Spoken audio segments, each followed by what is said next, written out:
হযরত ফাতিমা রাদিয়াল্লাহু আনহা এর ইন্তেকালের পর তার লাশের কাটিয়ে বহন করার মানুষ মাত্র ৩ জন, হযরত আলী রাদিয়াল্লাহু আনহু এবং শিশু হাসান ও হুসাইন রাদিয়াল্লাহু আনহা। হযরত আলী ভাবছিলেন যে কাটিয়ে বহন করার জন্য মানুষ আরও একজন প্রয়োজন, তবেই ৪ কোণায় ৪ জন কাঁধে নিতে পারবেন।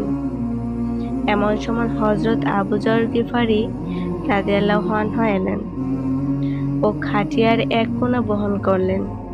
হযরত আলী প্রশ্ন করলেন, আমি তো কাউকে জানাইনি, আপনি জানলেন কিভাবে?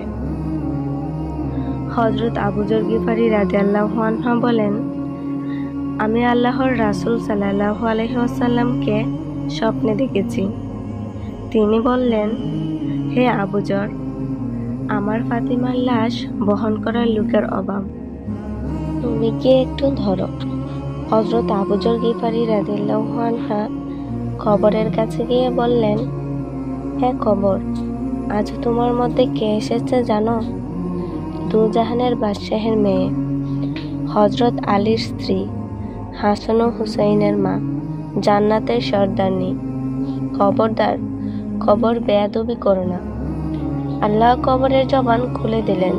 কবর বলল, আমি তো দুজাহানের বাদশাহের মেয়েকে চিনি না, হযরত আলীর স্ত্রীকে চিনি না, হাসান ও হুসাইনের মাকে চিনি না, জান্নাতের সর্দারনীকে চিনি না।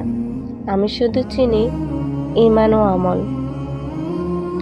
একটু চিন্তা করে দেখুন, যদি নবী সাল্লাল্লাহু আলাইহি সাল্লামের আদরের মেয়ে যাকে জান্নাতের সর্দারনী বলা হয়েছে, তার জন্য যদি কবর এমন হয়, তাহলে আমরা কিসের আশায়, কি চিন্তা করে আল্লাহর হুকুম থেকে এত গাফেল, ভুলে আছি।